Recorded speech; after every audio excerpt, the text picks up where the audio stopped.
que está acontecendo. Então, tá gravando então. Então, Marcela, é um prazer te receber e te conhecer, né, nesse mundo virtual por enquanto. Então é Sim, interessante, né? Só para te contar então que esse encontro, ele faz parte de uma pesquisa que é financiada pela Fapergs e também em parte pela CAPES, porque tem bolsistas de mestrado envolvidas. E a gente vem, então, estudando, né, o caminhar e o cartografar. Então, o nosso grupo já tinha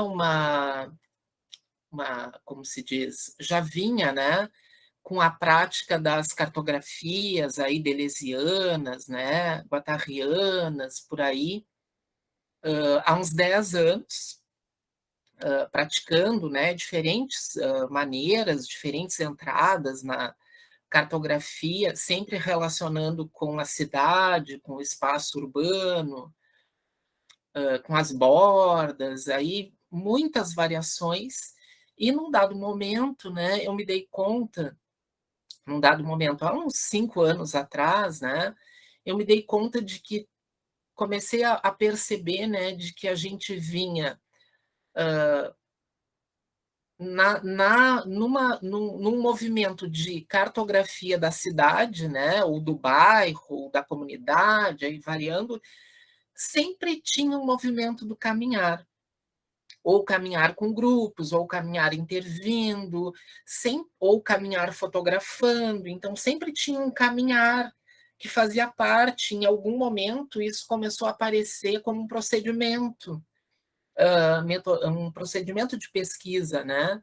De forma muito, como eu diria, natural quase, né? E então a gente começou a se dar conta que o caminhar tinha se tornado uma conexão com a nossa ideia de cartografia. Em 2019, então, eu fui para a Itália, fiz um pós-doc lá com o Francesco Careri, que é um italiano, que tem um livro bem conhecido aqui no Brasil, que é o Walkscapes, né? Então, fui para lá e isso me impulsionou mais a estudar um pouco essa conexão, porque eu falo, ao contrário, ele caminha há muitos anos, é um cara que vem pensando sobre o caminhar, né? E eu falava em cartografia e ele não tinha o mínimo interesse. Cartografia, né?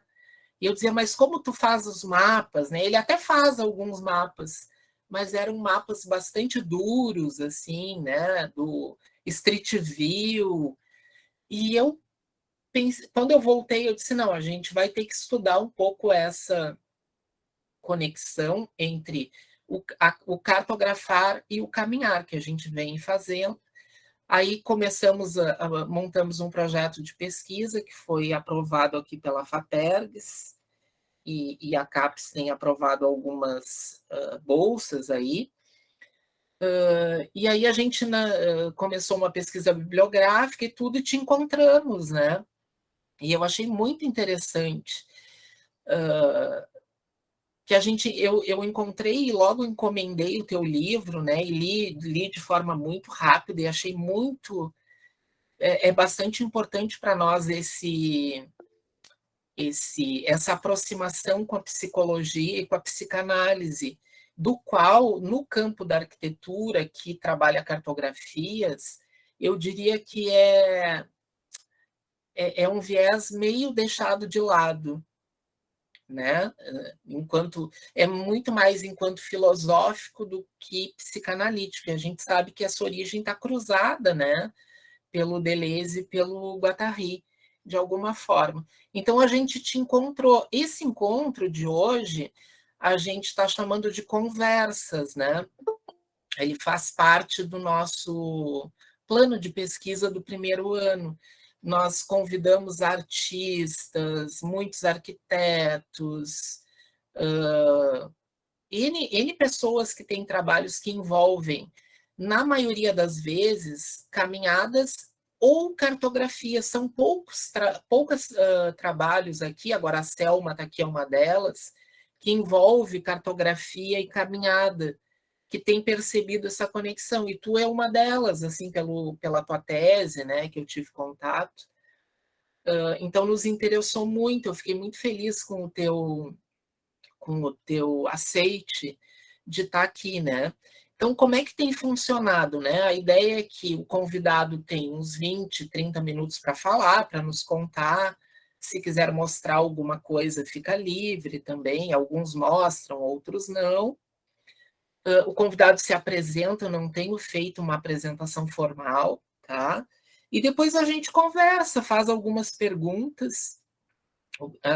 A maioria do público aqui é o pessoal do meu grupo de pesquisa, né? E algumas pessoas que são, algumas não todas são colaboradoras, colaboram e tal.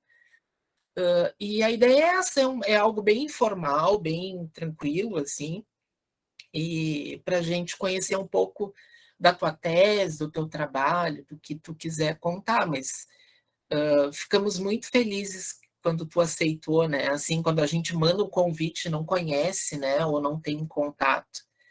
Mas eu acho que essa foi uma das questões boas do mundo virtual, né? Que antigamente eu teria que te convidar a comprar a tua passagem, é uma burocracia, né? Mas quem sabe, né? Daqui a pouco a gente vai te convidar. Mas é isso então, Marcela. A ideia é um pouco te ouvir um pouquinho agora.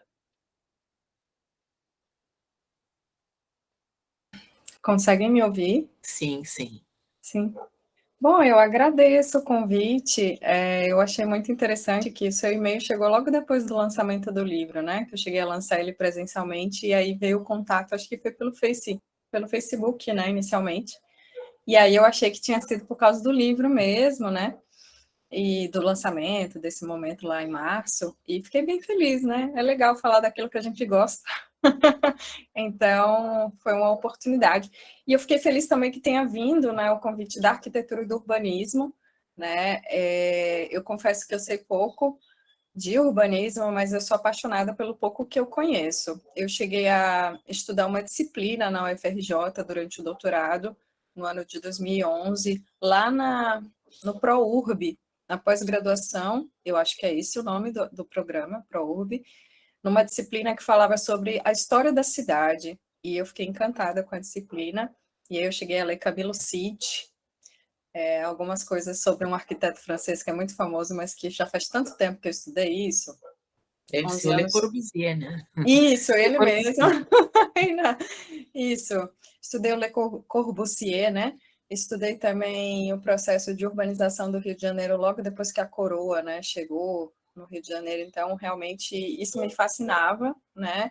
Eu não estendi muito tempo de estudo nisso, porque minha carreira era outra, mas e eu tive também uma oportunidade no mestrado, mas aí também foi na pós-graduação de arquitetura e urbanismo com a professora Margarita Barreto, mas foi uma disciplina voltada para o turismo na contemporaneidade.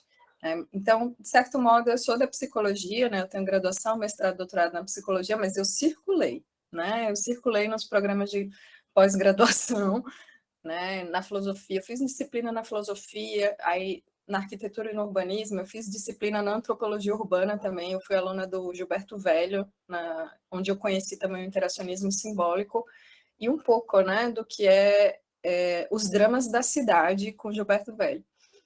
Então dá para ver que eu sou psicóloga, mas eu estou circulando por várias áreas, gosto muito da geografia urbana, também cheguei a ter disciplina no mestrado na geografia urbana, e embora eu esteja na psicologia, eu sempre aproveitei os créditos complementares dos programas para fazer outras coisas, né? E aí eu comecei dizendo, né, que na graduação eu nunca me interessei muito pela psicologia clínica e também nunca me interessei muito pela saúde mental.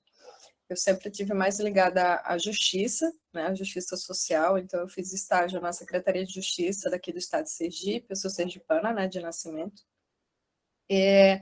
Trabalhei com professores que desenvolviam estudos na luta antiprisional mesmo, tá certo? E com um professor que lia muito Deleuze e Guattari e debatia sobre cartografia, tá? Na graduação. No mestrado, meu referencial teórico era Michel Foucault, tá? Então, eu sou Foucaultiana, de carreira. E aí, por vários, digamos assim, desvios, né, por várias errâncias, eu acabei fazendo um mestrado sobre turismo, que deu muito certo. Parti da metodologia do Michel Foucault, né, tentar entender historicamente como um destino turístico é formado. E Michel Foucault nunca foi um historiador do espaço, né? Ou pelo menos ele nunca disse de forma clara que estudava o espaço. Ele sempre foi muito mais interessado pelo tempo, né? Então, Michel Foucault, quando vai falar das tecnologias de poder, ele fala, né, do século XVII, século XVIII, século XIX, início do século XX, mas em nenhum momento ele chega a esclarecer que o espaço que ele estuda, né, nas pesquisas dele é a Europa, né, a Europa Ocidental. E aí, eu tinha um desafio no mestrado, que era aplicar o método Foucaultiano histórico num espaço geográfico delimitado, porque no mestrado eu fui investigar a formação de um destino turístico na Serra Catarinense, tá? Um destino turístico numa cidade chamada Urubici, na Serra. E aí meu orientador ele falou: Marcela, nós temos um impasse, né? Você quer desenvolver uma análise da tecnologia de poder a partir de Michel Foucault, só que você vai circunscrever, né, um espaço geográfico, né? E daí a gente vasculhou uma série de textos Foucaultianos e achamos um chamado... Achamos um conceito, na verdade, em Michel Foucault, em que ele disserta sobre o espaço. O conceito é heterotopia, tá? Então, no mestrado, eu começo a fazer uma investigação histórica de um espaço heterotópico.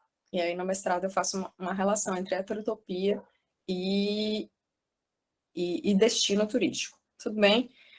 Nesse processo de tentar entender, né, esse destino turístico a partir de relações de poder, a partir de relações de saber, né, que são os eixos de análise de Michel Foucault, a gente se deparou com o fato de que estávamos fazendo uma cartografia desse espaço heterotópico, tá certo? Então, a partir do momento que eu estudei, né, no decorrer do tempo, como uma cidadezinha na Serra Catarinense se tornava um destino internacional, tá? Analisando discursos, né, sobre o turismo em Urubici, analisando quais eram os aparelhos administrativos que estavam chegando lá, formando o turismo nesse espaço, e tentando entender qual tipo de turista que estava ocupando aquela cidade, a gente estava fazendo uma análise cartográfica, tá? Então, foi a primeira vez que eu trouxe a relação entre cartografia na minha pesquisa, foi no mestrado, com a dissertação com o título assim, Urubici, uma análise geopolítica de uma heterotopia turística. Então, você, quando pega o texto para ler, você vai ver lá que tem umas abordagens que versam sobre uma cartografia. Mas no mestrado, eu não caminhava. No mestrado foi uma pesquisa histórica, que era uma exigência do meu orientador. Então, eu falava sobre uma cidade que eu não vi. Eu não estive lá. Eu tive uma vezinha só, na verdade, mas de uma forma bem pontual. Eu não fiz uma investigação em locos. Aí eu termino o mestrado, vou fazer o doutorado no Rio de Janeiro, por questões acadêmicas mesmo. Acabou que eu precisei sair da Federal de Santa Catarina e acabei indo parar na Federal do Rio de Janeiro. E aí, lá, eu me vi fazendo uma investigação de um território, né, de um espaço geográfico, a zona portuária do Rio de Janeiro. Eu queria investigar a mudança urbana que iria acontecer na zona portuária do Rio. E como eu estava no Rio e estava com outro orientador mais afim com a pesquisa de campo, eu resolvi que eu iria para a zona portuária e eu iria entrar na zona portuária para ver com os meus próprios olhos a mudança urbana que iria acontecer lá. Então, a proposta inicial era fazer uma etnografia da mudança urbana que aconteceu, né, entre 2011 e 2014, que seria o período do meu doutorado, e o período, né, de transformação urbana por causa da Copa do Mundo de 2014 e das Olimpíadas de 2016, ou foi o contrário? Não lembro agora. Acho que foi as Olimpíadas em 2016 e a Copa do Mundo em 2014. Então, no Rio de Janeiro, essa era a proposta. Uma proposta diferente, né? Porque isso aparece, né, no livro. Eu sou uma nordestina, tá? Eu nasci no Nordeste mesmo. Me jogo nas coisas, né? Eu tenho por tradição me jogar nas coisas de forma aventuresca, assim. Mas eu era uma mulher nordestina que estava tentando fazer uma pesquisa de campo na zona portuária do Rio, que a priori é uma zona violenta, né? De criminalidade, com várias favelas. Então, isso inicialmente se colocou como uma coisa: como é que eu vou para lá, né? Como é que eu vou me enveredar por esse espaço, que a priori não é muito bacana de circular. E aí, dentro do meu programa de pós-graduação, ninguém tinha ido na zona portuária na vida, meu orientador, meus colegas, ninguém sabia me dizer como chegar lá. Então, para eu ir, já que a minha proposta era uma pesquisa etnográfica, eu teria que me virar, eu teria que dar um jeito. E aí eu comecei a tentar chegar lá, né? Então, o barato da pesquisa foi esse. Eu não sabia como fazer e passei a tentar chegar. Então, eu começo a pesquisar quais são os ônibus que chegam na zona portuária, se os taxistas conhecem os lugares, né, que eu gostaria de visitar. Eu converso com colegas de doutorado, estudantes, e várias vezes dá super errado chegar lá na zona portuária, mas eu, por fim, acabo chegando, inicialmente com algumas amigas me acompanhando, eu não fui sozinha, mas como eu estava fazendo pesquisa, eu passei a ir sozinha, né? A me colocar em situações em que eu precisava dar encaminhamento às coisas, ou desistir do doutorado, né? Ou mudar de ideia. E aí, nesse processo de ir sozinha, e para alguns espaços que eu sabia que teria eventos, né, desde eventos acadêmicos como festivos mesmo, porque tem uns sambas, uns restaurantes na zona portuária que o pessoal vai. A partir do momento que eu comecei aí, eu comecei a achar pessoas lá que me assimilaram. E aí lá eu passei a fazer parte de dois movimentos sociais, dois grupos de movimentos sociais muito fortes, chamado Comitê Popular da Copa e da Olimpíada, que, de certo modo, estava lutando pela manutenção das comunidades, né, das favelas no Rio de Janeiro. Existia, na época dos grandes eventos, uma proposta de limpeza social, e aí esse movimento social, né, esse agrupamento social estava lutando para manter, né, os moradores nas favelas. E aí, junto com o Comitê Popular da Copa, algum tempo depois, eu encontrei o Fórum Comunitário do Porto, que era uma organização feita por estudantes e professores de geografia, serviço social e arquitetura e urbanismo, que estavam defendendo a permanência das favelas da zona portuária na zona portuária.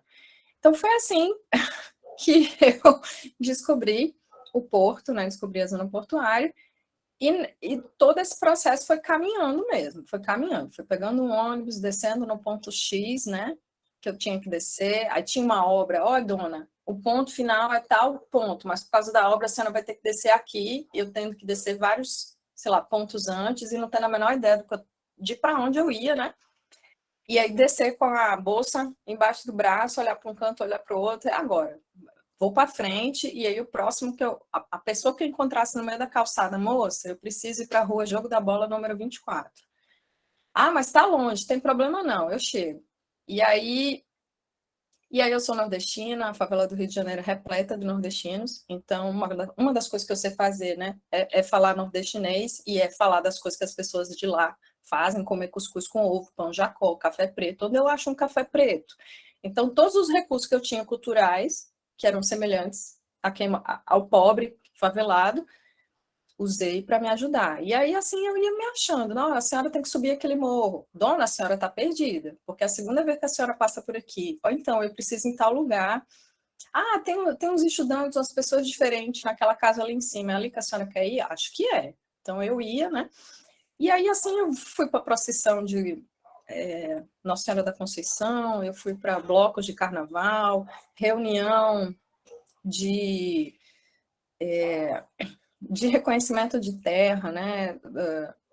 No embate da prefeitura de querer limpar, né, as pessoas da zona portuária, sempre tinha ações, né, do direito e do serviço social para mapear, né, os espaços que aquelas pessoas moravam. Então, a gente subia e descia os morros com papel na mão, fazendo um mapa mesmo de lápis, né, no caderno, para dizer essa é a rua tal, essa é outra rua não sei o quê, para dizer nessa rua mora senhor do tal, senhor fulano de tal, filho de Beltrano que mora na rua tal. Então, a gente ia construindo mapas mesmo em folhas de papel e depois montando informalmente o mapa da favela, né? porque naquela época, acredito que hoje eu nunca mais voltei a ver, a favela ela não está no Google Street View, né? Se você quiser ver, né, as ruazinhas, você não vê a favela. Aparece um morro com nada, né? Foi limpado naquela época. Acho que em 2012, 2013, as vistas aéreas dos morros do Rio de Janeiro foram limpadas, viraram mata, né? As pessoas foram removidas mesmo tecnologicamente. Então a gente passou a fazer mapas mesmo à mão. Então essa é mais ou menos a minha história. Acho que já falei um bocadinho. Se vocês tiverem perguntas mais pontuais, ajudo. Perguntas, gurias, né? Ô, Marcela, vou te contar assim, a gente tem escutado muitas pessoas, né? Muitos convidados aqui. Eu nem sei o número mais que a gente está, acho que as gurias sabem, mas a gente já está em uns 9, talvez, né? Encontros, 8 hoje. E tem algumas coisas, né, que as pessoas falam que se repetem nessa. A gente vem chamando isso de caminhografia, tá? É uma invenção nossa. Uma das coisas que eu vi que para ti também acontece é esse encontro com esse inesperado, né? De que essa abertura que é possível, né? E que por mais que eu me prepare para a rua, né? Ela é sempre inesperada. Eu sempre, com as meninas que eu oriento, eu sempre invento uma preparação, isso que tu está dizendo, estudar história, né? Aí quando chega na rua, e é bem isso que tu contou esses dias, eu até contei aqui no encontro que eu tive uma, acho que não está aqui, né? Eu sempre conto da Luana, que é uma menina que foi para uma cidade aí, e o padre da cidade mandou ela embora. E aí ela me ligou chorando que tinha dado tudo errado. Que tu disse assim, não deu certo, né? Mas aquilo que não deu certo é que deu, aquilo que deu errado é o que deu mais certo, né? Quando tu tá, se tu tiver aberto para, né? Se tu tiver com uma abertura para isso.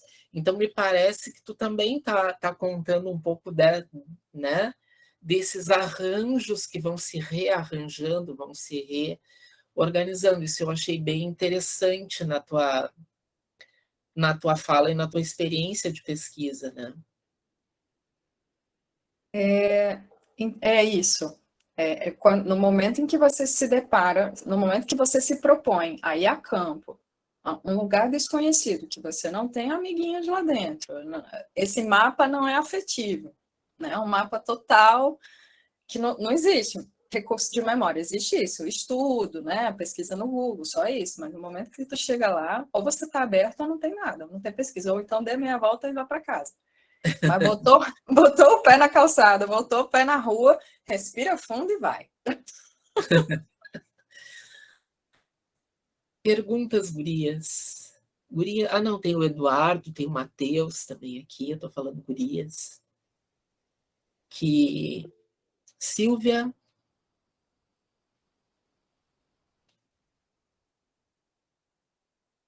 Silvia, tu tá Desculpa, sem tem som. outras pessoas, tá? É. Então, Marcela, o que exatamente você procurava na zona portuária do Rio de Janeiro? Quando eu fiz a pesquisa do turismo, lá em Urubici, né, as minhas pesquisas, que foram de fato pesquisas históricas mesmo, né, eu fiz pesquisa indo para o Diário Catarinense, eu ia para o arquivo, eu descia o jornal do Diário Catarinense, ia para o arquivo lá catar os jornais antigos sobre o turismo da cidade.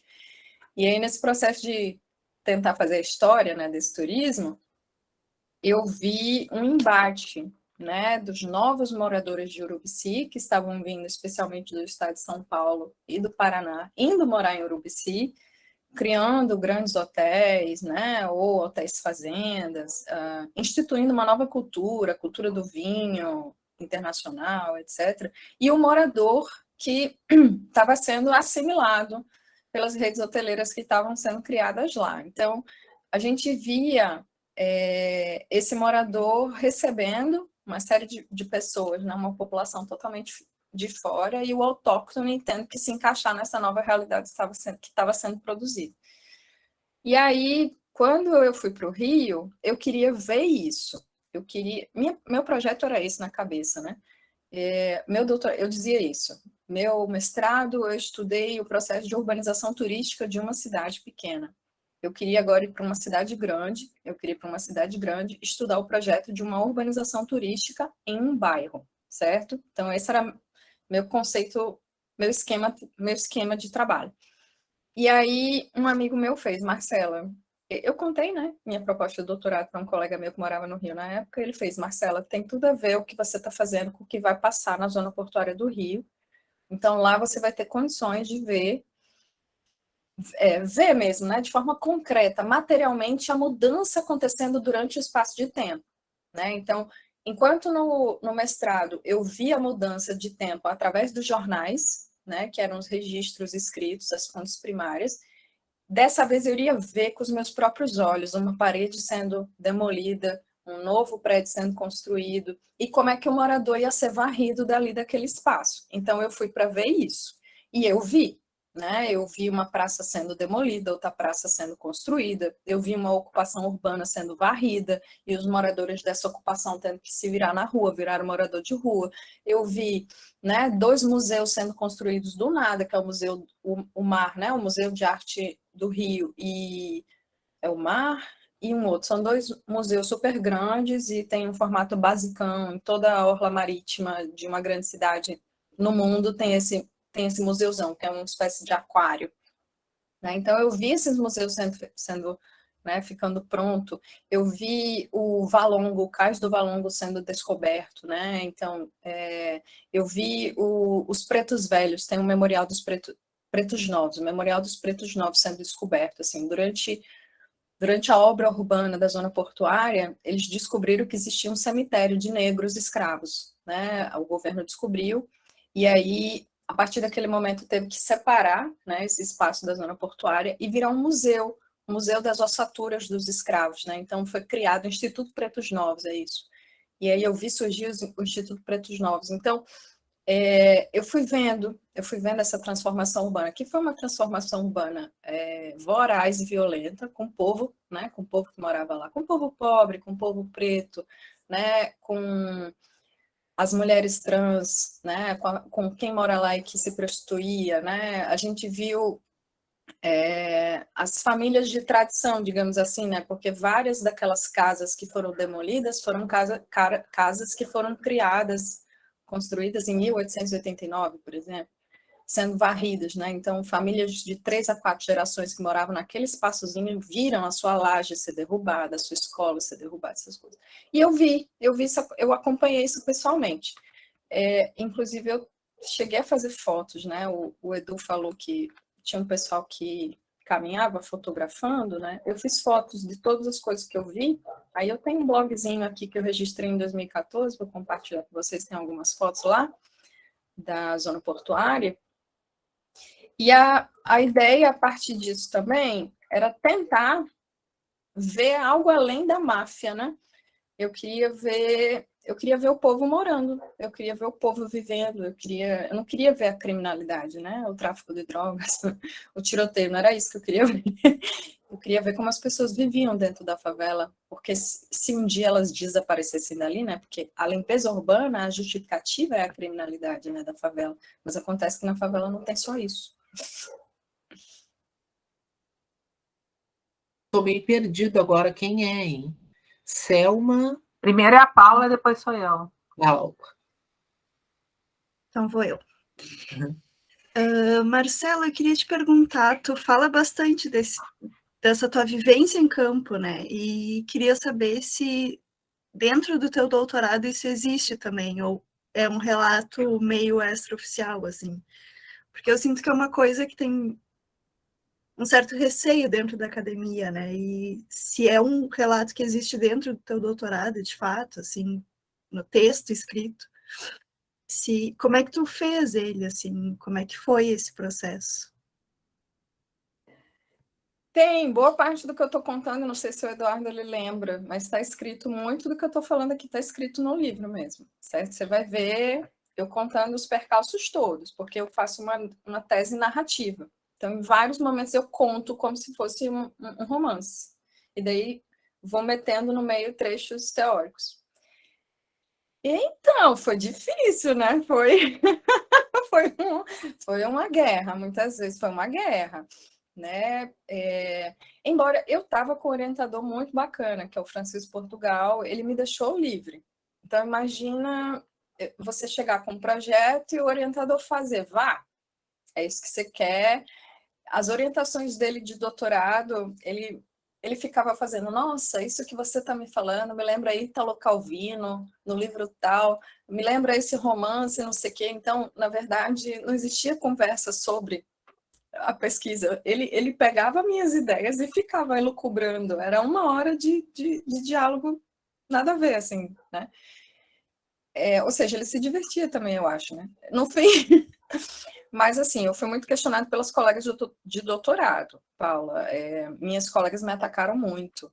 Eu tinha, durante as reuniões oficiais do nosso grupo de pesquisa, o que você está fazendo na psicologia, Marcela? Você não acha que você deveria estar fazendo um doutorado na antropologia?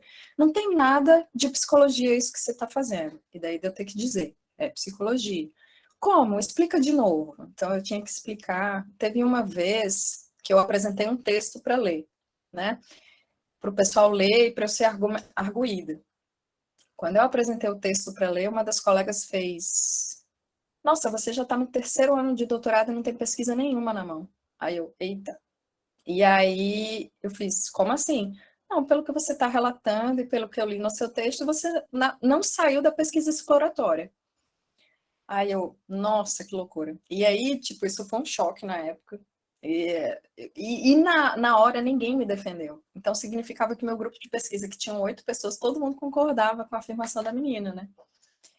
E aí foi um exercício de eu ter que voltar para casa e produzir textos robustos e chegar na reunião de pesquisa para dizer, não é pesquisa exploratória, essa é a pesquisa. É esse caminhar errante, né, que depois uma professora deu o nome de deriva urbana, é esse caminhar errante que está me fazendo ver o que vocês não veem. Porque é eu me jogar no campo, como o Eduardo falou, né? Como o Edu falou. É eu me colocar no campo e me manter aberta, ou seja, o que o campo disser para mim, eu aceito e vou fazer pesquisa científica disso, é isso que vai virar a tese. Então, foi uma guerra mesmo. Selma. Paula, Marcela, estou pensando na Paula, estou pensando no trabalho da Paula, que eu estou lendo todo o trabalho da Paula, coitada da guria, vou dar um trabalho para ela que não tem noção. Marcela, é o seguinte, a relação com o Foucault, me conta mais.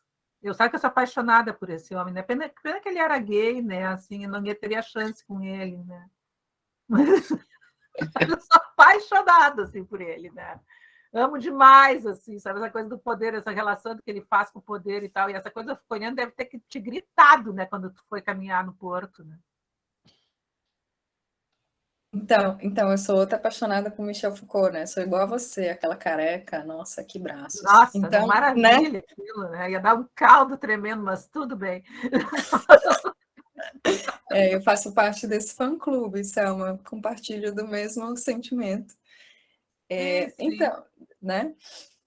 E é o poder que me pega, né? O poder em Foucault que me deixa fascinada, né? Quando ele faz o estudo dele, né? Sobre disciplina, sobre biopolítica, sobre panóptico, sobre controle, é tudo isso que me interessa bastante.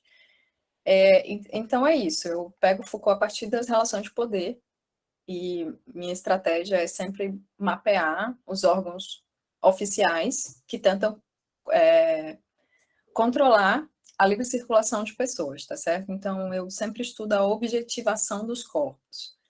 Então, por exemplo... Os corpos dóceis, né, que ele fala. Né? Isso, exatamente. A minha ideia sempre foi ver o seguinte, né? Existem corpos que não podem caminhar por determinados espaços, certo? Por exemplo, o espaço da urbanização turística. Que espaço é esse? Ele é feito para que tipo de indivíduo, né? Porque qual que era... a zona portuária antes da reforma urbana era uma zona portuária feita para corpos, né, distintos, pobres, sem sapato, né, que não toma banho, que tem um cheiro peculiar, né, que tem uma estatura, né, diferente, que tem um gesto diferente, é um corpo, né, que tem uma experiência de vida diferente, que assim, não precisa conversar com a pessoa, só de olhar eu sei de onde ela veio, eu sei onde ela está, né? Então o corpo ele tem uma leitura que é psíquica, que é social, que é econômica. A partir do momento que eu faço uma renovação urbana, que eu passo um asfalto, que eu boto um poste para iluminar determinado ambiente, vai ter logo depois um segurança chegando e dizendo, você não pode circular por aqui, né? Ou seja, a pessoa que circulava livremente por aquele espaço fadada ao relento, aquele corpo não pode mais ocupar aquele espaço. Então, o espaço urbano é um espaço de novos corpos, certo? Então, novos indivíduos, novos tipos de indivíduos. E aí vai começar a existir semáforo, né? Carros andando rápido, seguranças que vão dizer para onde você deve ir, para onde você não pode passar, qual o tipo de vestimenta que você vai ter que ter para estar em determinado restaurante, em determinada loja, você não entra vestido de qualquer jeito. Se você não tiver tomado banho, inclusive, você não vai entrar, porque você tem um cheiro que desagrada ao resto da população. Então, o asfaltar a rua é político, né? É político Sim, e é orientador de conduta. Então, isso em Foucault me interessa, né? E aí, o que eu quero nesse novo espaço? Eu quero um novo corpo, né? E aí, o corpo do turista internacional, né? Que certamente é uma estatura maior, é branco, né, com musculatura diferente, com uma linguagem diferente, que tem recursos financeiros que o outro todo não tem. gestual é diferente também, né? Todo perfeito. É Todo uma coisa, gestual é é diferente. impressionante. É assim, é bem isso que tu fala, que aquela coisa, que nem aquelas questões do rolezinho, te lembra do rolezinho? Por aí, né? Eu acho que não tem muita diferença, a única coisa que o shopping era fechado, ele era aberto. Por aí, né? E outra coisa, assim, pegando esse gancho, eu acho que tem a ver com a tua história lá em Urubici, né? Urubici, assim, não sei se vocês sabem, que é uma cidade a 1.600 metros de altura, né? Que tem toda uma história, né? Assim, tem muita gente mesmo para lá, agora está virando assim mais ainda, né? Cada vez mais boom, né?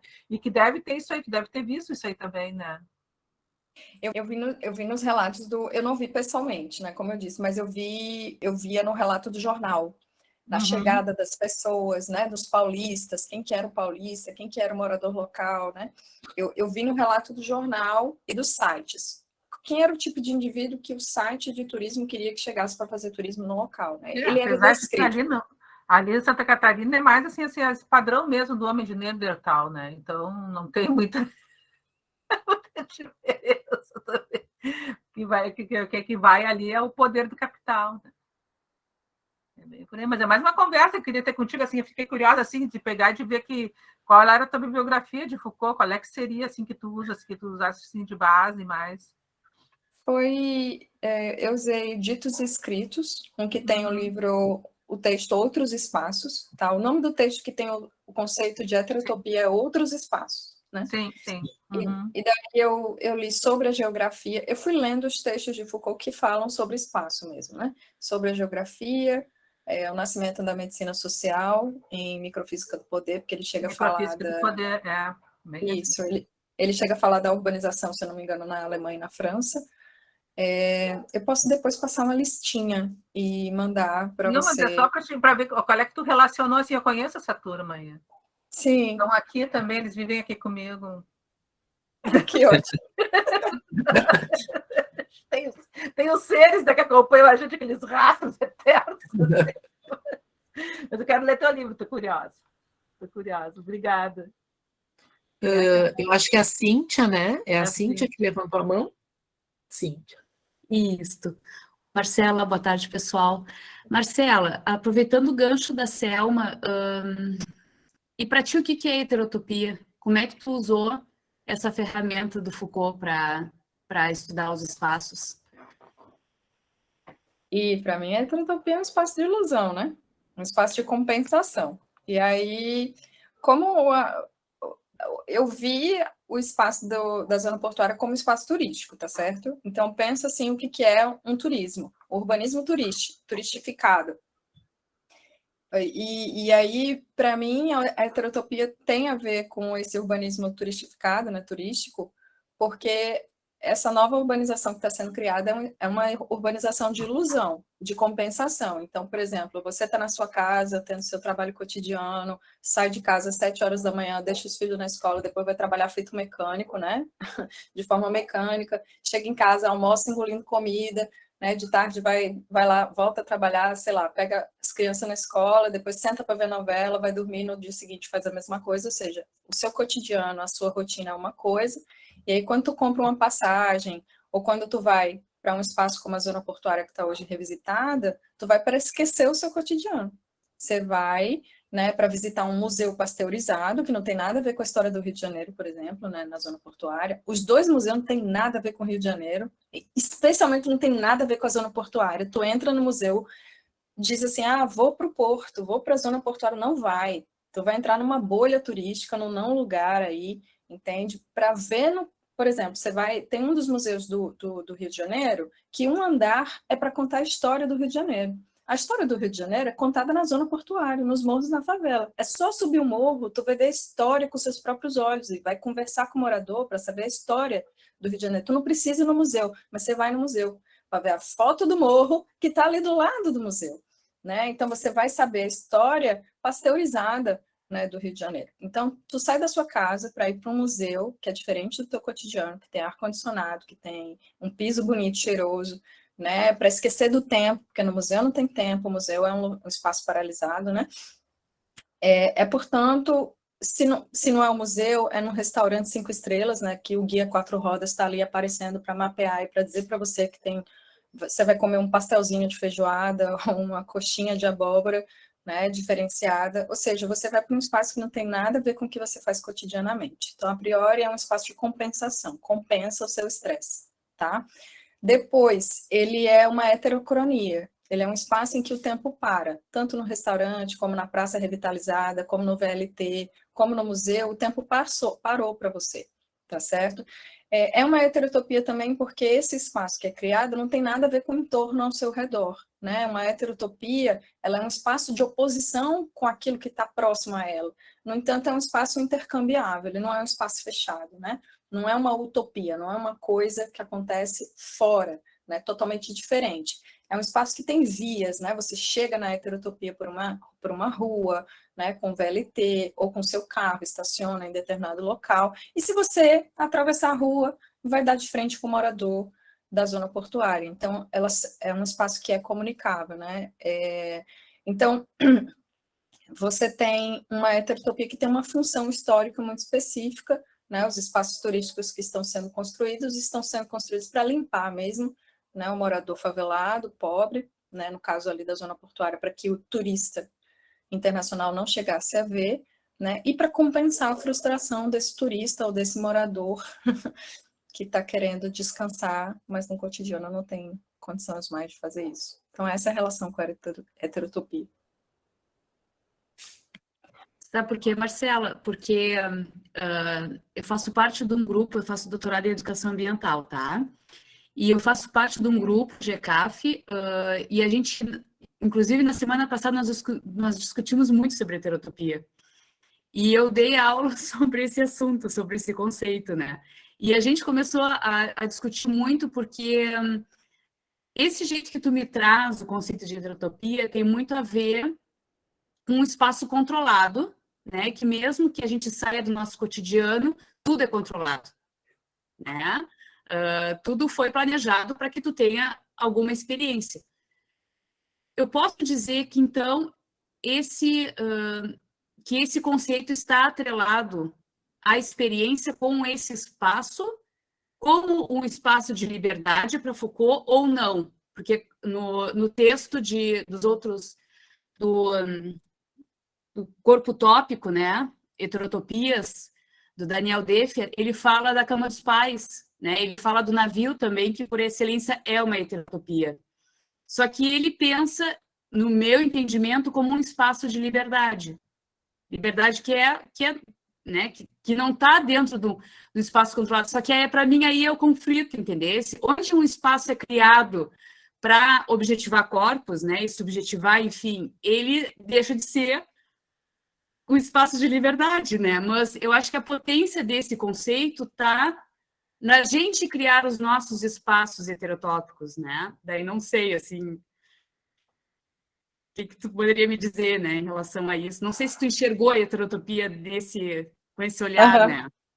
Vou dizer duas coisas para você. A primeira, quando eu fazia meu doutorado, eu recebi uma crítica de um pesquisador de filosofia política lá da França. Certa vez a gente conversando, ele fez uma palestra no Rio de Janeiro, a gente trocou algumas ideias, e daí ele falou bem assim: olha, Marcela, é um perigo você estar trabalhando a heterotopia a partir de Michel Foucault. Eu falei, por quê? Porque um conceito guarda-chuva se encaixa em qualquer lugar. Então, tudo pode ser uma heterotopia. Tá? Então, essa é a primeira coisa. Tudo pode ser uma heterotopia a partir do que você lê no texto. Né? A sua interpretação é uma interpretação correta também. Tá? Esse livro aí de Daniel Defer, ele fala assim, né?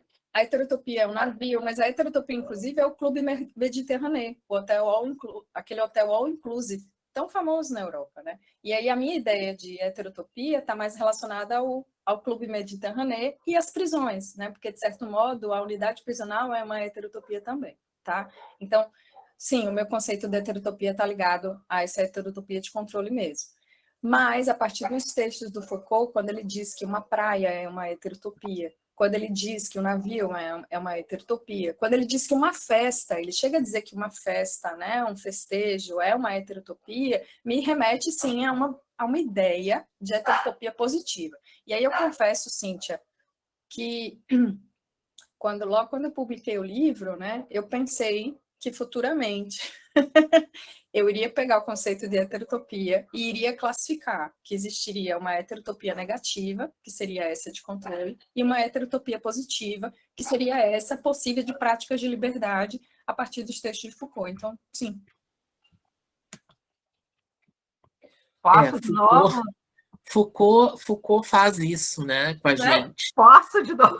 Vai lá, vai. Não, é que assim, aí já me levou para o Agamben, né? Aquela coisa do campo urbano e tal, essa coisa toda. Que eu estudo Agamben, acho que desde o início do século, desde que eu descobri o Foucault, né? Assim, eu fui para Agamben, me abracei no Agamben, assim. Eu tenho um texto que eu já escrevi, assim, eu escrevi no meu mestrado, daí Aí eu fiz um artigo bem no início, assim, quando eu comecei a escrever. Agora peguei e fiz uma outra revisão dele, assim, uma outra versão. Acho que a última publicação dele foi em dezembro, naquela revista do Mackenzie, que é do campo urbano, que não deixa de ser uma heterotopia, só que para o lado, né, pro lado negro da força, né? Que é quando tu tem aquele processo de ilusão de tu tá seguro, né? Assim, se tu vive dentro do muro, se tu vai para um shopping, se tu tá no teu carro, se tu tá pirando ali e tal, sabe? Que assim, tem aquela coisa, aquele medo da bala perdida, que isso tem muito no Rio, né? Muito no Rio, dentro da cultura, assim, essa coisa, sabe? Da violência que pode acontecer a qualquer momento, né? Então, existe toda aquela história, assim, que daí tem aquela heterotopia da Zona Sul, né? Daquela coisa, Manuel Carlos, né? Aquele imaginário Manuel Carlos que até hoje assim vive, né, dentro de nós. Vai que tu chega no Leblon, tu não pensa nele, né? Também se encontrar a Helena ali na esquina, tu vai pensar, sabe? Então, assim, o Foucault tem isso. O Foucault, quer ele queira ou não, sabe? Ele pega, ele cria os seus, né, os seus discípulos, né, que nem o Agamben, que tem uma obra genial também, mas ele está dentro de nós. Se a gente vai pegar e se a gente vai pensar se tocava em Foucault, se tu vai pensar em espaço, tocava em Foucault. Tu vai pensar em poder, tocava em Foucault. Não tem como. Em corpo, acaba em Foucault. Né? Então, bem isso. Eu acho que, né, tem essa coisa da heterotopia, também tem isso, Cíntia, assim, de tu pegar e de tu criar tua própria, né? Acho que tem um pouco isso, né, Marcela? Eu sempre lembro que eu tive um professor Foucaultiano, que era o Marcos Vilela, que agora está em Porto Alegre, na PUC, e ele sempre dizia que Foucault ia nos dizer o que não é, né? Ele nunca diz o que é, ele diz o que não é, ele fica, né? E eu também andei estudando Foucault no meu mestrado bastante, eu fui orientado por uma Foucaultiana, e também me pegava em alguns conceitos e às vezes eu dizia, gente, eu não estou entendendo mais nada, né? Não estou conseguindo mais. E também eu acho que Foucault tu tem que saber ler ele temporalmente, né? Entender o pensamento dele por aqueles tempos que ele também passou, né? Que ele vai desviando, mudando de direção, né? Então, se tu pegar o conceito e for procurar o conceito na obra, tu não vai entender nunca, porque ele vai se contradizer até, né, em algum momento. E acho que a heterotopia tem um pouco dessa questão, né? Ele faz esse jogo aí entre essa questão mais da liberdade, né, como tu falasse, e também dessa questão mais da vigilância mesmo, né? Então, Sim. eu acho que tem mas é exatamente, eu sempre pensei muito na ideia do etéreo, né? De que a heterotopia vem dessa ideia, né, de alguma coisa que tem os seus tentáculos, né, e tal. Então, fiquei pensando um pouco nesse sentido. Alguém levantou a mão? A Thaís estava fazendo várias perguntas, mas eu acho que ela saiu, né? Ou não? Ela voltou, ela está aí. Tu quer perguntar, Thaís? Eu tô Não. afastando um pouquinho, Não. Thaís. Eu acho que Porque o a som, minha internet tá horrível. E aí, O som dela não está bom. o teu som tá horrível. a heterotopia, ela precisa ter uma Ela está duração. perguntando se a heterotopia tem uma duração. A relação do tempo com a heterotopia. Não sei se. Depende. Não.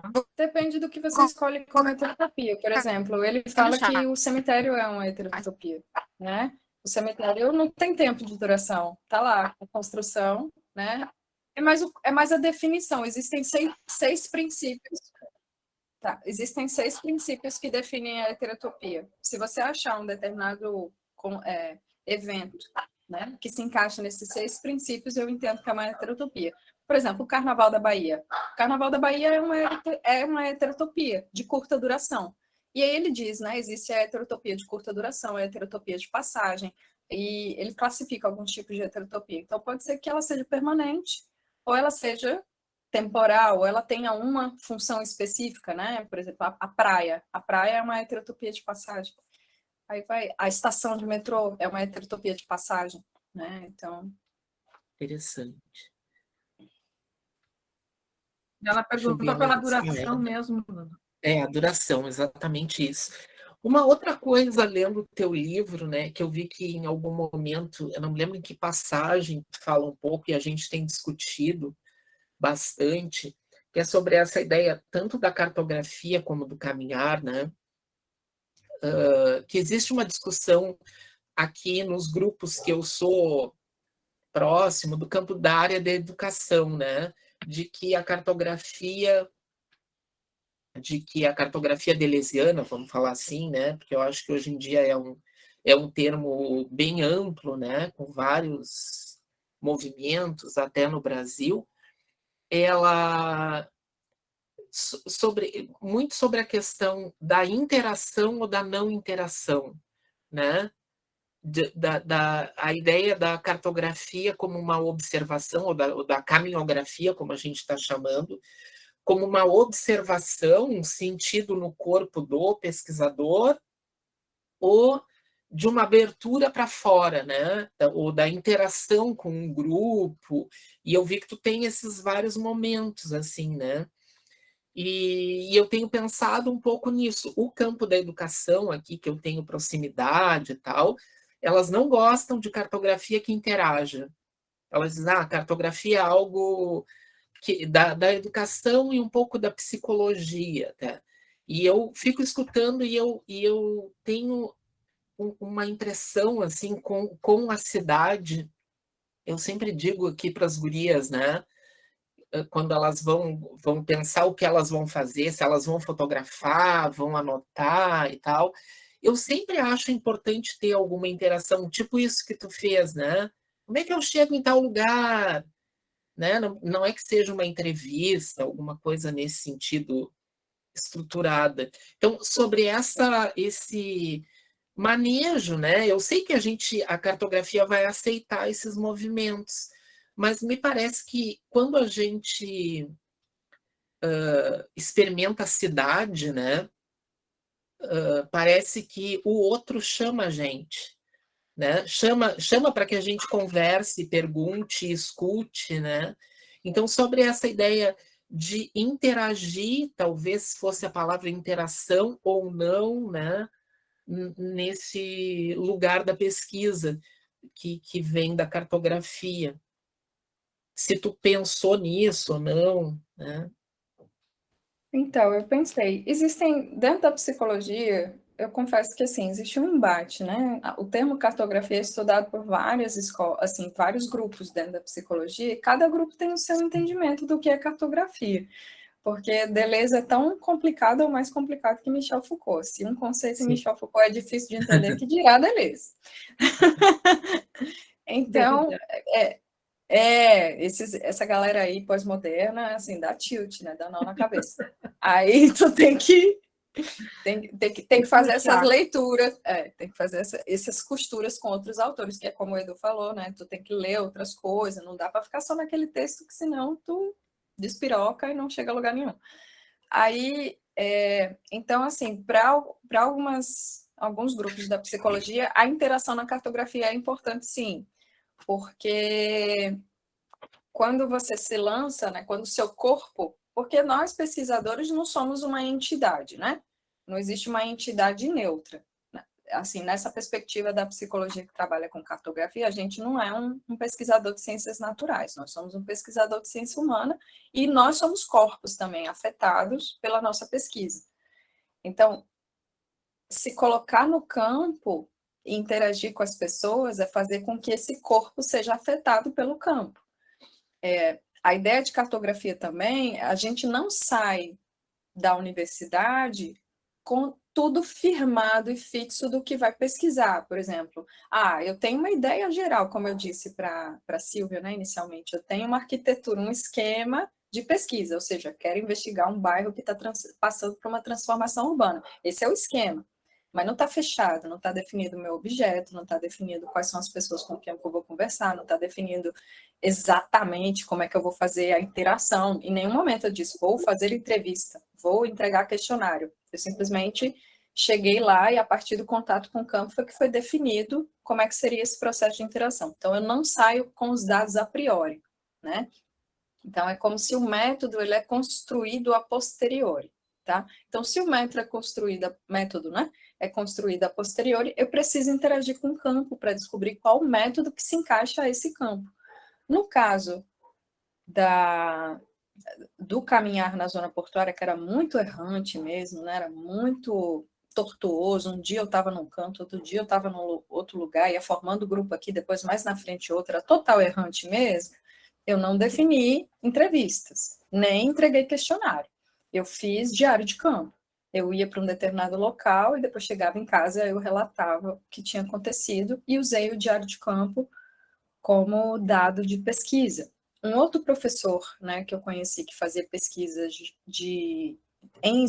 em metrô, né, ele tinha, assim como você, Edu, assim, umas pesquisadoras de mestrado, doutorado, graduação, e daí ele definiu que elas iam fazer pesquisa no metrô.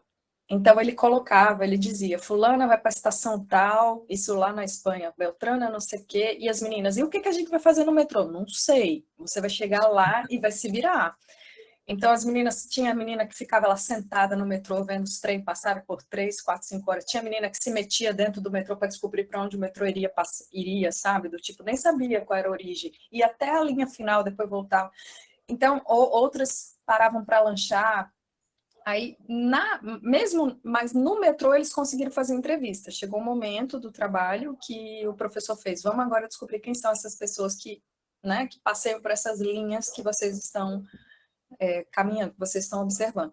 Daí elas fizeram entrevistas mesmo, entende? Elas chegavam a escolher uma pessoa e dizia, posso fazer uma entrevista? E aí eles iam fazendo a entrevista durante todo o percurso da linha de metrô. A pessoa não parava para fazer entrevista, é o pesquisador que ia junto com o entrevistado até onde ele precisava ir. E se tivesse que sair da estação de metrô para continuar a entrevista, eles saíam, né? Então, saía do metrô e ia até a casa da pessoa, a rua próxima do trabalho, sei lá, para onde ela estivesse indo.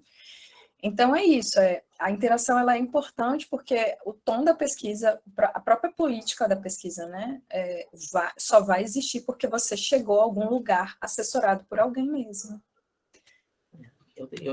Eu concordo também, porque propicia uma abertura também, né? Uma abertura de tudo, né? Teórica, de experiência e de tudo mais, né? Então, acho interessante. Isabela, é a Isa, né? Eu tenho uma questão que, né, achei interessante, você falou, né, desse corpo, né, que vai aberto ao território para fazer, né, praticar a cartografia. Eu queria saber um pouco da sua experiência, como você sentiu esse corpo mulher, né, ainda mais nesse território desconhecido. Será que esse campo, né, apresentou algum limite ou alguma imposição a essa abertura, ou o corpo, né, estava fechado? Como que funciona essa interação com o corpo nesse caso, né, desse território desconhecido? Queria escutar um pouquinho sobre isso. Bom, eu sou mulher, né, e estava num espaço que eu não conhecia, um espaço que muitas vezes é de criminalidade, como eu falei.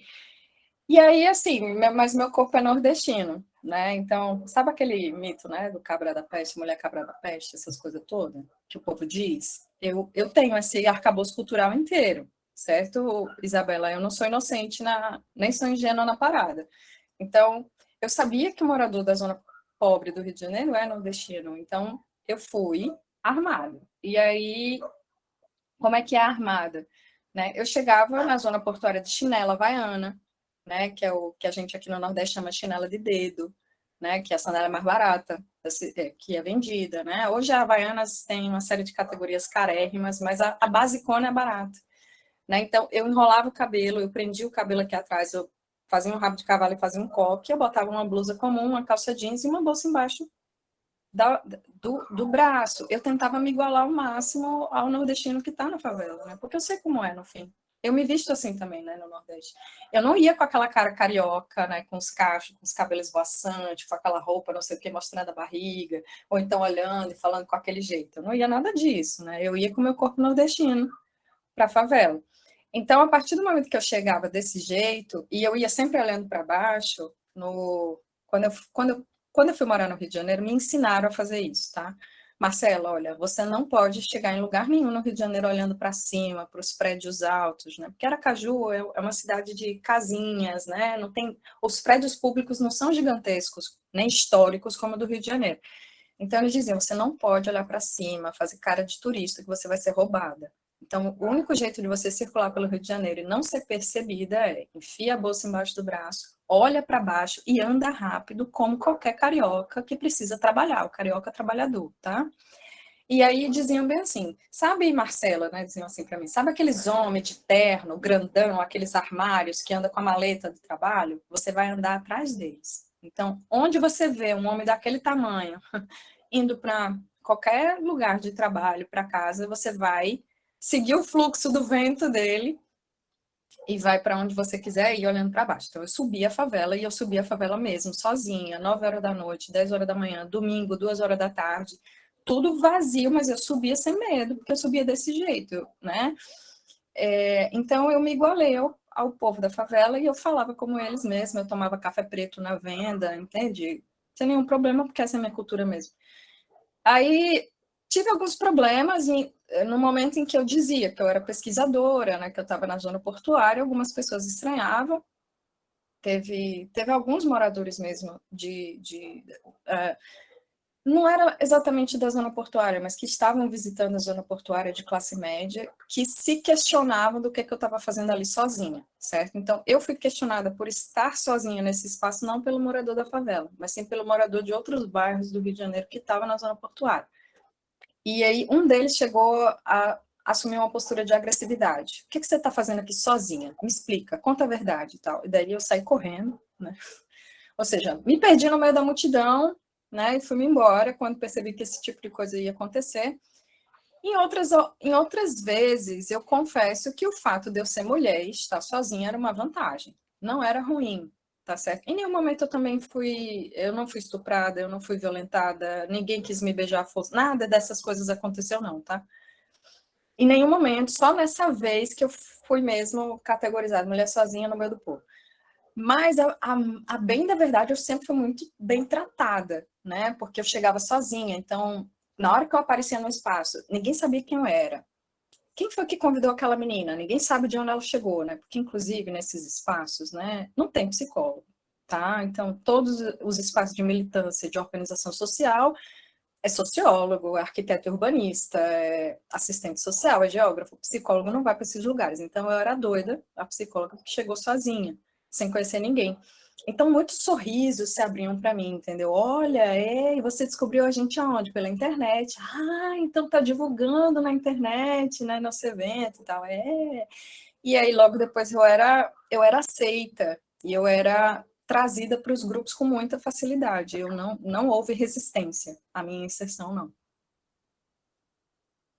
Verdade, né? É interessante esse embate com a cidade, né, que acontece. E eu fiquei pensando em outra coisa, te ouvindo falar e olhando as gurias aqui, né, que eu tenho pensado muito que cartografia é uma coisa feminina, né, e eu percebo em vários grupos, ou é feminina, ou é uma prática gay, assim, né, os gays gostam muito, assim, há muitos amigos meus que trabalham com cartografia, são gays, eu sou gay, e muitas mulheres, né? E é interessante essa ideia, né? E eu acho que tem uma questão sensível também, que envolve essa busca por esse lugar na cidade, né? E eu percebo isso. E quase ia dizer que era canceriano também, né, Selma? Eu acho que o Foucault não é canceriano, acho que o Foucault é canceriano. Não sei. Tu é canceriana, não, né, Marcela? Então, eu sou de Gêmeos, mas com ascendente, Lua e nódo lunar em Câncer. Então, eu sou rodeada de aula. Aí o Mercúrio está onde, meu bem? Está em Gêmeos. Está em Gêmeos. Eu sou avoada.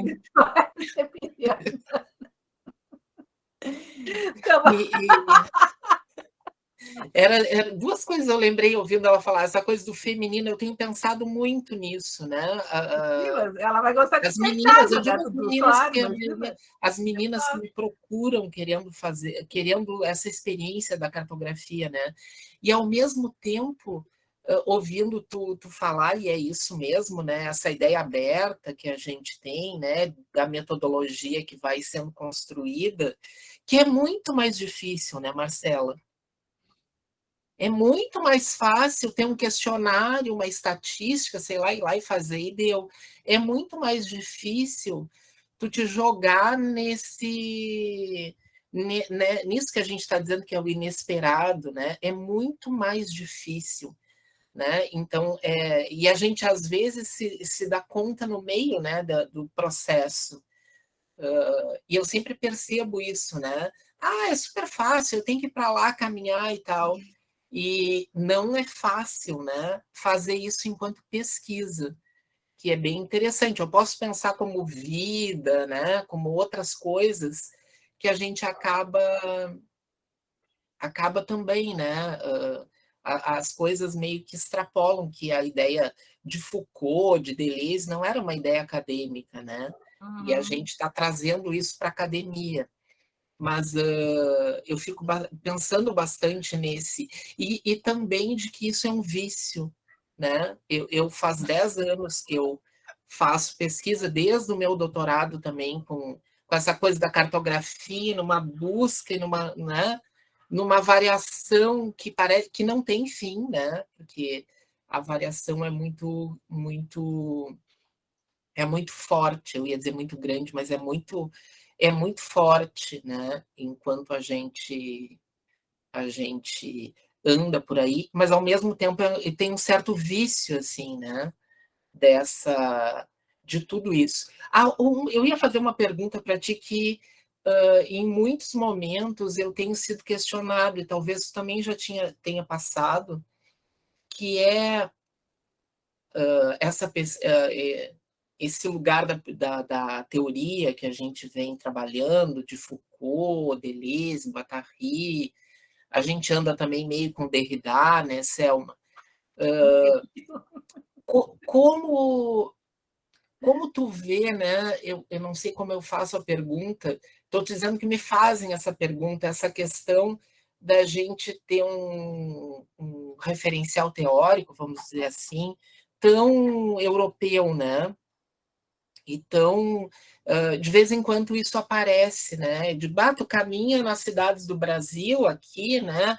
Nas favelas e tal, mas quem tu traz para pensar contigo são os franceses lá que estão falando lá de Paris, né? Os situacionistas, como tu e tudo mais. Então, de vez em quando, claro, eu tenho algumas respostas para, né, para me safar e tal, mas saber se tu também já te deparou com esse tipo de questionamento, né? Ou de até que aqui já aconteceu algumas vezes, tem acontecido, e o movimento decolonial do urbanismo, por exemplo, tem sido muito forte, né? Tem vindo, e eu imagino que também na psicologia, e, né? Se isso é uma questão também.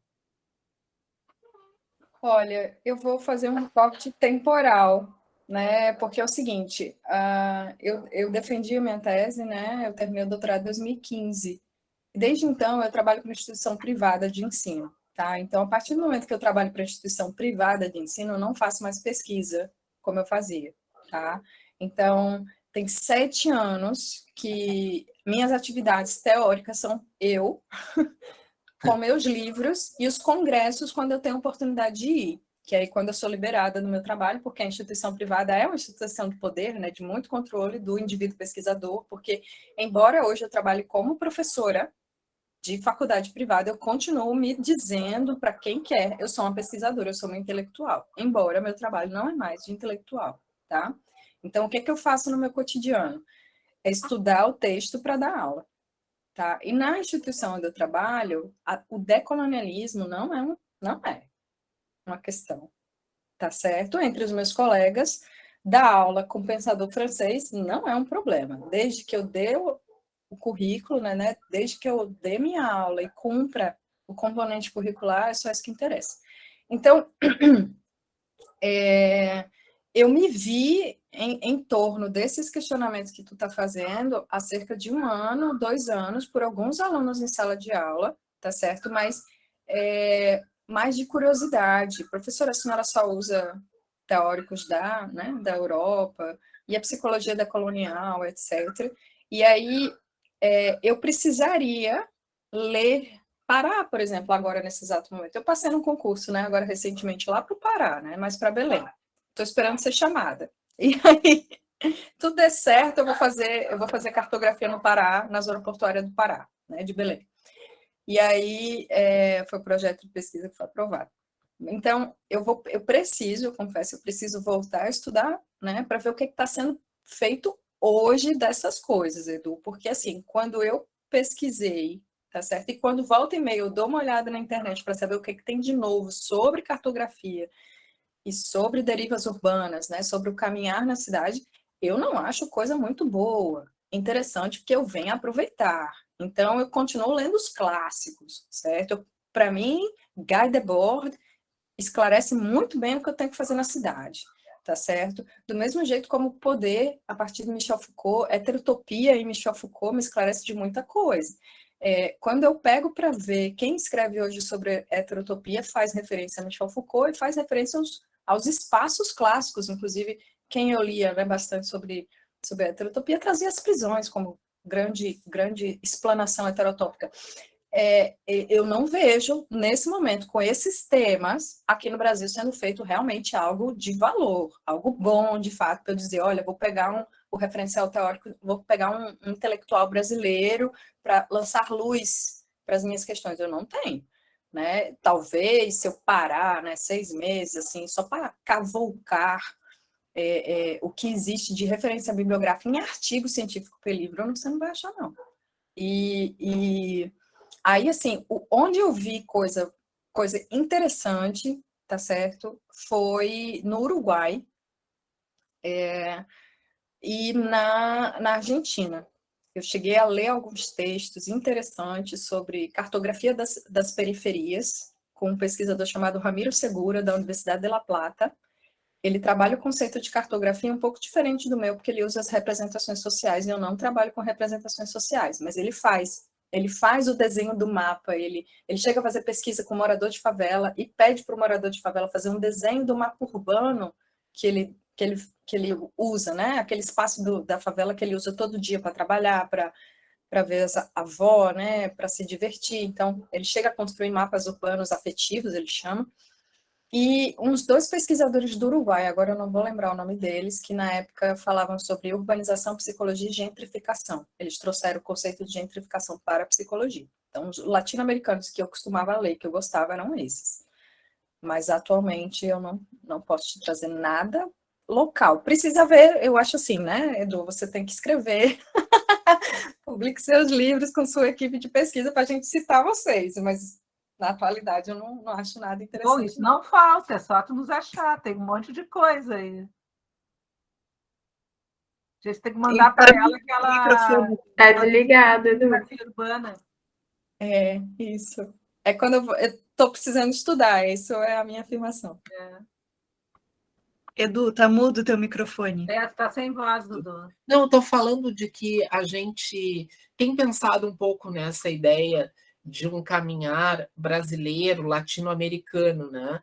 Principalmente porque eu, a Selma, fomos caminhar já fora do Brasil, na Itália, com pesquisadores, e eu lembro que várias Na questões. Áustria também. Na Áustria, a Selma caminhou. A Selma é uma grande caminhante, ela tem um livro lindo que se chama Caminhando, né?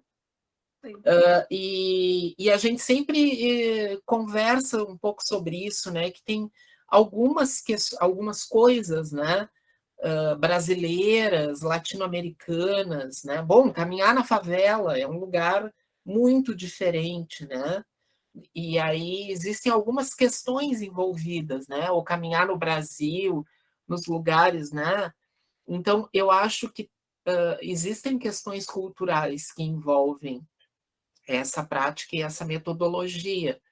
Talvez a gente está tentando ir um pouco por esse caminho de pensar um pouco, né? Mas tu Essa tem os ideia. textos também, tu tem os textos bem interessantes sobre cartografia, tem a minha tese também, né, com os contramapas, tem assim, né, e tu tem muito com as tuas alunas, né, muita pesquisa feita também, né. Agora a gente tem um pouco até. Mas não sei, temos alguma pergunta ou vamos encerrando daqui a pouco, né? Como então? A gente tem sempre tentado encerrar bem na hora, a gente até passou um pouco hoje, né? Mas temos que agradecer a Marcela, né, pessoal? Porque foi muito legal, Silvia. Eu só queria fazer uma parte, quando você falar, a cartografia é feminina, né? Eu lembro que na minha dissertação de mestrado, o meu trabalho foi sobre a Praça da República em São Paulo. E na época eu namorava um moço judeu, e ele falava assim, como assim eu vou te apresentar para os meus pais, para minha mãe? A minha namorada faz approach na República? Que história é essa? Ai, Approach na República! olha só. Pessoal, então agradecemos a Marcela, né? Marcela, foi Muito um obrigada, ótimo Marcela. contato, né? E a gente, em breve, né? A gente vai entrar em contato contigo, porque a gente está gravando a entrevista e provavelmente a gente vai transcrever, tá? A nossa ideia, lá no final do ano, a gente tem até dezembro, segundas-feiras, sobre esses temas, né? Sobre caminhar e cartografar. E a nossa ideia é organizar um livro com as conversas. Tá? E aí, só que aí a gente vai te procurar, ver o que vai acontecer, né? A gente tinha um pouco de dúvida se ia dar certo, mas a gente está descobrindo que vai ser um livro muito interessante para quem quiser passar por essa experiência, né? Até os questionamentos que surgem e tudo mais, e referências, né? Porque todos os conversados aqui sugerem, né, autores, trabalhos, né? E a nossa ideia é começar a organizar esse material, transcrever, conversar de novo com os entrevistados, né, para que eles revisem, né, essas falas. Então, a ideia é de que tenha uma continuidade esse momento. E te agradecer, né? Foi um prazer te conhecer, né? E saber que tu é de Aracaju, né? Que é uma cidade que eu não conheço, mas quero conhecer. E te convidar para vir aqui, né? Assim que der, caminhar aqui em Pelotas com a gente, né? A A gente gente também vai para Aracaju, né, Dudu? também a gente vai para Aracaju, né? E traz ela para cá. E acho que é isso, né? Agradecemos a presença da Marcela e de todo mundo que está aqui. Foi ótimo hoje, Marcela. Bom, mais uma vez, obrigada pelo convite, obrigada pela oportunidade. Eu acho que é isso, Selma. Eu acho que, Edu, nesse momento me sinto chamada a voltar, né? A voltar a estudar, a ler o que está sendo, a ler o que está sendo produzido mesmo, né? Estou muito afim de fazer isso mesmo. E assim, sempre gostei, né, da arquitetura e do urbanismo, mas nunca me aproximei de verdade. Quem sabe agora é a oportunidade, né? De eu ler Mas se tu realmente vai e lá para o citar Pará, os tem umas arquitetos. pessoas bem legais, né? A nossa amiga lá de Belém, né? Sim, e tem o Júlio também. O Júlio é uma rica de uma pessoa também. Então É tá, bem legal pessoal. esse povo lá. Vai ser bom porque tu fura a bolha, a gente é louco para furar a bolha, que os urbanistas adoram furar a bolha. E a gente anda sempre pelas beiradas, porque a gente está aqui no sul do Brasil, né? É interessante que a gente, agora não, mas a gente convidava, tipo, como tu, eu vou te convidar para tu vir aqui, né? E a pessoa não entendia, porque aqui, para chegar aqui, tem que ir até Porto Alegre, chega em Porto Alegre, pega um ônibus, anda mais 4 horas Sim. para chegar aqui. E eu lembro que eu trouxe alguém de Salvador e a pessoa me dizia assim, me ligou de Porto Alegre, disse, onde é que é a universidade? Eu digo, gente, tem que pegar um ônibus ainda, né? Então, Essa pessoa não sabe caminhar. Aqui é do interior, né? E sabe que tem sido interessante que quem tem se chegado a nós é a Silvia, que está lá tá lá no Pará, lá no interior do. Não, Marabá, Pará, não, eu estou em em Marabá. Marabá. Então, é bem interessante também como existe uma certa, sei lá, uma imanência nessa, sabe? Nessa rede que vai se formando, parece pelas bordas, pelas beiradas, né? Pelo interior. Eu tenho umas amigas em Maceió também, que têm entrado em contato, em Belém também eu tenho colegas, e é interessante essa conexão, né? Eu tenho um amigo da Argentina lá na Patagônia, então ele é lá também, ele me diz a mesma coisa, eu estou aqui, Buenos Aires não olha para mim, né? Porque ele está lá na pontinha. E eu disse, a gente também aqui no Brasil, a gente está aqui na pontinha do Brasil. Quem é que... Monique? Fala aí. Eu quis falar aqui. Não, é que agora estava todo mundo falando, estamos falando daqui, de lá, do outro canto, não sei.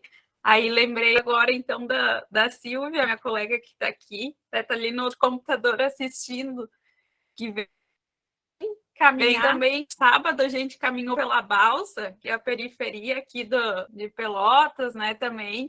Então, tu já vê um outro olhar também, né, da cartografia, do caminhar, né, porque é um olhar europeu que vem e não conhece a realidade daqui, que é muito diferente. Então, como é importante a gente ter esses olhares diversos, né, de tantos lugares diferentes para poder expandir esse conhecimento, expandir expandir o caminhar seria. Então, é bem legal. Estou adorando escutar vocês falar. Muito obrigada pelo relato de todos. Adorei. Então tá, pessoal. A gente então se encontra segunda que vem, né? De novo. Eu nem lembro mais quem é a semana que vem, quem sabe aí? Eu acho que é a Antonella Pons, tá? A Antonella foi minha orientanda de mestrado e ela fez uma cartografia sonora. É bem interessante. Uma cartografia sonora. Uau. Com artistas.